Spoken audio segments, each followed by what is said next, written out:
ಅವ್ರ ವಂಶನೇ ನಿರ್ವಂಶ ಮಾಡ್ಬಿಡ್ತೀವಿ ಅಂತ ಹೇಳಿದಾರೆ. ಕೇಳಿ ತಿಳ್ಕೊಂಡೆ. ಈ ಶಾಸಕ ಮಹನೀಯರು ಮಹಾಲಕ್ಷ್ಮಿ ಕೋಆಪರೇಟಿವ್ ಬ್ಯಾಂಕ್ನ ಅಧ್ಯಕ್ಷರು. ಕೋವಿಡ್ ಸಂದರ್ಭದಲ್ಲಿ 31 ಜನರ ಮಹಿಳೆಯರ ಮನೆಗೆ ಹೋಗಿ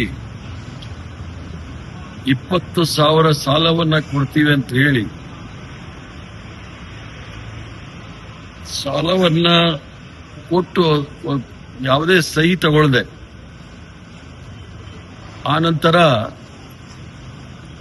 2 ಲಕ್ಷಕ್ಕೆ ಸಾಲ ಕೊಟ್ಟಿದ್ದಾರೆ ಅಂತ ಹೇಳಿ ನಕಲಿ ಸಿಗ್ನೇಚರ್ ಮಾಡಿ ಇವರು ಅವರಿಂದ ದೊಡ್ಡ ಒಂದು ಮೋಸ ಮಾಡಿರ್ತಕ್ಕಂಥದ್ದು ಬಯಲಿಗೆ ಬಂದಿದೆ. ಅದೇ ಸಂದರ್ಭದಲ್ಲಿ 13 ಜನಕ್ಕೆ ಒಂದೇ ಒಂದು ಪೈಸಾ ಕೊಡದೆ ಬ್ಯಾಂಕಿನಿಂದ 2 ಲಕ್ಷ ಕೊಟ್ಟಿದ್ದೀವಿ ಅಂತ ಹೇಳಿ ಅವರ ಏಜೆಂಟ್ ಮೂಲಕ ಮಾಡಿರ್ತಕ್ಕಂಥದ್ದು ಸಹ ಬಹಳ ಗಂಭೀರವಾಗಿದೆ. ಇವರ ಇತಿಹಾಸ ನೋಡಿದಾಗ ಅಜ್ಜಪ್ಪ ಮತ್ತು ಅಸ್ನಬ್ಬ ಅಂತ ಹೇಳಿ ಅಪ್ಪ ಮಗನಿಗೆ ಇವರು ಉಡುಪಿಯಲ್ಲಿ ಬೆತ್ತಲೆ ಮಾಡಿ ಅವರ ಮೇಲೆ ಹಲ್ಲೆ ಮಾಡಿರ್ತಕ್ಕಂಥದ್ದು ಈಗಲೂ ಸಹ ಪ್ರತಿಯೊಬ್ಬರಿಗೂ ಸಹ ಗೊತ್ತಿರ್ತಕ್ಕಂಥ ವಿಚಾರ. ಅದನ್ನ ಆಗಿನ ಬಿಜೆಪಿ ನಾಯಕರಾದ VS ಆಚಾರ್ಯರವರು ಬಹಳ ಗಂಭೀರವಾದ ಖಂಡನೆ ಮಾಡಿದ್ರು, ಈ ತರ ಎಲ್ಲ ಆಗಬಾರದು ಅಂತ ಹೇಳಿ. ಅದರ ಜೊತೆಗೆ ಈ ಬ್ಯಾಂಕಿನ ಆಡಿಟ್ ಆದಾಗ 178 ಕೋಟಿ ರೂಪಾಯಿ ಅವ್ಯವಹಾರ ಆಗಿರೋದು ಬೆಳಕಿಗೆ ಬಂದಿದೆ. ಅದರ ಜೊತೆಗೆ ಈ ಸಾಲ ವಿತರಣೆ ಮಾಡೋ ಸಂದರ್ಭದಲ್ಲಿ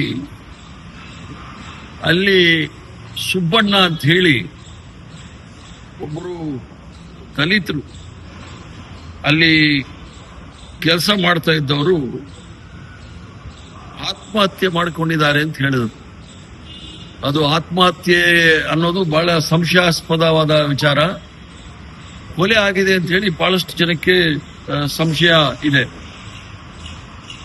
ಈಗಾಗಲೇ ಮಹಾಲಕ್ಷ್ಮಿ ಬ್ಯಾಂಕಲ್ಲಿ ಆಗಿರ್ತಕ್ಕಂಥ ಅವ್ಯವಹಾರಗಳ ಬಗ್ಗೆ ಸಿದ್ದರಾಮಯ್ಯನವರ ಸರ್ಕಾರದವರು ತನಿಖೆ ಆಗಬೇಕು ಅಂತೇಳಿ ಈಗಾಗಲೇ ಆ ತನಿಖೆ ನಡೀತಾ ಇದೆ. ತನಿಖೆ ಬಹಳ ಚುರುಕಾಗಿ ನಡೀತಾ ಇಲ್ಲ, ಬಹಳ ನಿಧಾನವಾಗಿ ನಡೀತಾ ಇದೆ. ಅಲ್ಲಿ ಸ್ಥಳೀಯವಾಗಿರ್ತಕ್ಕಂಥ ಎಲ್ಲ ಠೇವಣಿದಾರರು ಆ ಮಹಾಲಕ್ಷ್ಮಿ ಬ್ಯಾಂಕ್ನ ಅಧ್ಯಕ್ಷರ ವಿರುದ್ಧ ಬಹಳ ಗಂಭೀರವಾದ ಆರೋಪವನ್ನು ಮಾಡಿದ್ದಾರೆ. ಆದ್ರೂ ಕೂಡ ಆ ಒಂದು ಆತ್ಮಹತ್ಯೆನ ಅದು ಕೊಲೆಯ ಅಂತ ಹೇಳಿ, ಯಾಕಂದ್ರೆ 128 ಕೋಟಿ ಆಗಿರ್ತಕ್ಕಂಥವ್ರು ಮಲ್ಪೆ ಬ್ರಾಂಚ್ ನಲ್ಲಿ ಇದ್ದಂತ ಆ ಕ್ಲರ್ಕ್ ಅವರ ಆತ್ಮಹತ್ಯೆನ ಕೊಲೆನ ಅಂತೇಳಿ ತನಿಖೆ ಆಗ್ಬೇಕು ಅಂತ ಹೇಳಿ ನಾನು ಒತ್ತಾಯ ಮಾಡ್ತೀನಿ ಸರ್ಕಾರಕ್ಕೆ. ತತ್ಕ್ಷಣವೇ ಆ ಬ್ಯಾಂಕ್ ಅಲ್ಲಿ ಇರ್ತಕ್ಕಂಥ ಎಲ್ಲ ಅವ್ಯವಹಾರಗಳನ್ನ ಕೇವಲ ಒಂದು SIT ಈಗ ರಚನೆ ಮಾಡಿ ಅದರ ತೀವ್ರವಾದ ತನಿಖೆ ಆಗಿ ಆದಷ್ಟು ಬೇಗ ತರಬೇಕು. ಮತ್ತು ದಾರಿನಲ್ಲಿ ಹೋಗೋರೆಲ್ಲ ರಾಹುಲ್ ಗಾಂಧಿ ಅವ್ರನ್ನ ಮುಗಿಸ್ತೀವಿ, ಇವರೆಲ್ಲ ಮಹಾತ್ಮ ಗಾಂಧಿ ಇವರನ್ನ ಕೊಲೆ ಮಾಡದಂತ ಗೋಡ್ಸೆ ಸಂತತಿಯವರು, ದಲಿತರ ವಿರೋಧಿಗಳು ಹಾಗೂ ಅಲ್ಪಸಂಖ್ಯಾತರ ವಿರೋಧಿಗಳು. ಇವರು ಮಹಾತ್ಮ ಗಾಂಧಿನ ಮುಗಿಸಿದ್ರು. ಬಡವರ ಪರ ಇದ್ದಂತ ಇಂದಿರಾ ಗಾಂಧಿ ಅವರ ಕೊಲೆ ಆಯ್ತು. ರಾಷ್ಟ್ರದ ಯುವಕರ ಪರ ಇದ್ದಂತ ರಾಜೀವ್ ಗಾಂಧಿ ಅವರ ಕೊಲೆ ಆಯ್ತು. ಬ್ರಿಟಿಷರ ವಿರುದ್ಧ ಜೈಲ್ ಹೋಗಿದ್ದಂತ ಅವರ ಮುತ್ತಾತ ಪಂಡಿತ್ ಜವಾಹರ್ಲಾಲ್ ನೆಹರು ಅವರು, ಇವನ್ನೆಲ್ಲರೂ ಸಹ ಬಗ್ಗುಬಡಿಯಕ್ಕೆ ಪ್ರಯತ್ನ ಯಾರಿಗೂ ಸಹ ಜಗ್ಗಿಲ್ಲ. ಇವರೆಲ್ಲ ಪೊಳ್ಳು ಬೆದರಿಕೆಗಳಿಗೆ ರಾಹುಲ್ ಗಾಂಧಿ ಅವರು ಬಗ್ಗವರಲ್ಲ. ಅವರ ಹೋರಾಟ ನಿರಂತರವಾಗಿರುತ್ತೆ.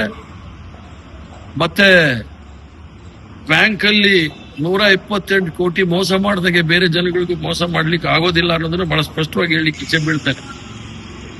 ಅದರ ಜೊತೆಗೆ ಈ